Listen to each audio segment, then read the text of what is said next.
instrumentals.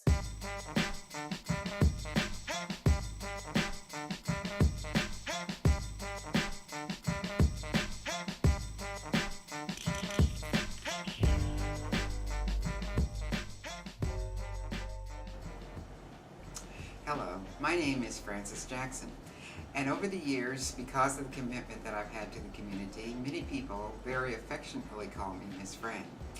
As Miss Fran, and living in this community for over 50 years, I started out trying to figure out how can I raise children who will be conscious of what their position is in the community and how to share in a way that makes them feel connected.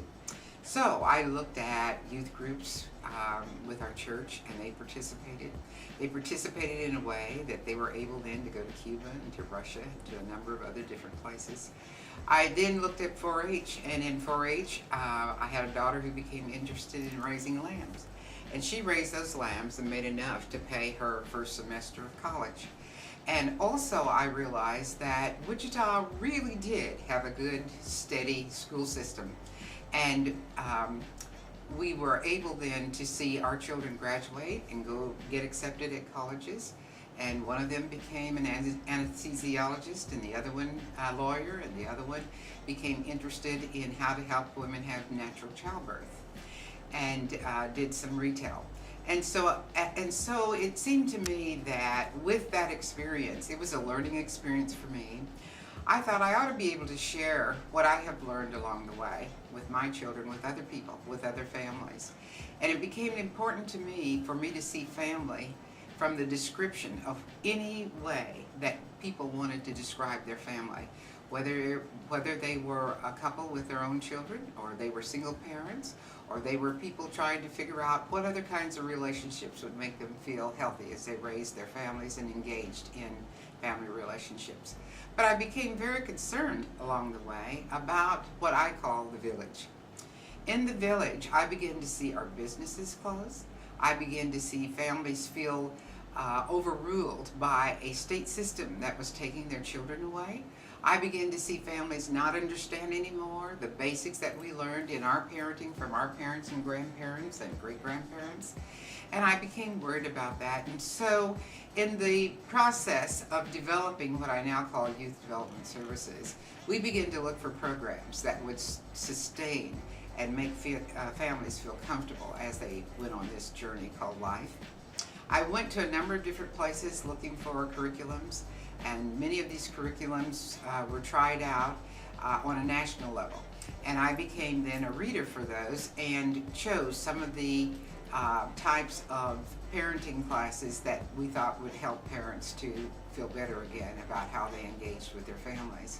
When we chose that, we wanted to know what sort of a platform we could use at our services to present it, and we called it the family meeting. In that family meeting, we worked with parents, we worked with children, we engaged in their schoolwork, we figured out how to recommend that there be some sort of a spiritual reference for these families, because all of those things seemed to weave together, to knit together, to come together in a way that made families feel more comfortable. But it's a slow process, and unless there are lots of people trained, then it becomes a minimal amount of numbers of people who can actually have that experience. So I thought, well, next step, what should I do? We'd better look for a way then to improve that and increase it. So as I was looking for a way to do that, the Kansas Health Foundation decided to train what they called some facilitators. In that meeting, in those meetings, and there were a number of them, they were really interested in how do we hone leadership so that things that need to happen in this community can begin to take place. And with those facilitation experiences, I had more courage and became more interested in how to reach out. Part of my reaching out process then was to really establish and sustain what I now call, or what we all call, the African American Council of Elders. It is rich with wisdom. We have people who have started businesses, to sustain businesses.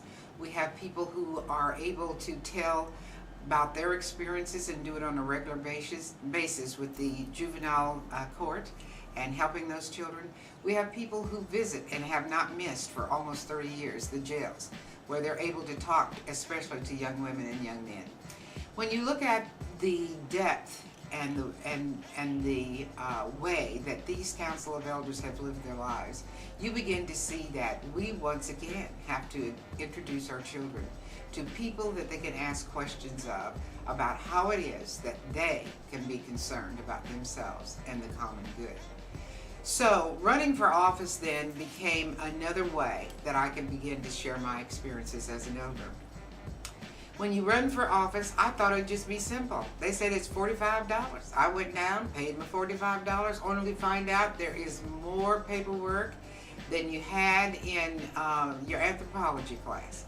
And the reason for that probably is good, but we really need to train some people to help those who run for office to get through the paperwork, to understand the financial arrangements, to understand how it is that you need a real, pretty large group to help you get your name out and to perpetuate the timing in such a way so that people can remember your name when they go to vote. The frightening thing to me is I had a young person that I have enjoyed knowing over the years that was running for an office for the county commission, and she said to me, "Miss Fran, every house I went to, or every other house, I don't know the exact quote, people told me they absolutely did not vote." I said, "They don't vote?" She said, "No." So when I went down to get the paperwork for the statistics for voting, I discovered less than 14,000 had voted in the last mayor election. And not only that, it seemed to me that everybody who voted was probably over 59, the majority of the people were over 59 years old. So it's become a mission for me, this run for mayor, to figure out how we can set up a bench of people ready to go into the political market. Because if we don't, we're going to be at this same stage where kids are complaining about, "I'm going to leave because there's nothing here for me," or I don't think I'm quite accepted because of who I am. Or, they've cut off all the important funding for sustaining our schools.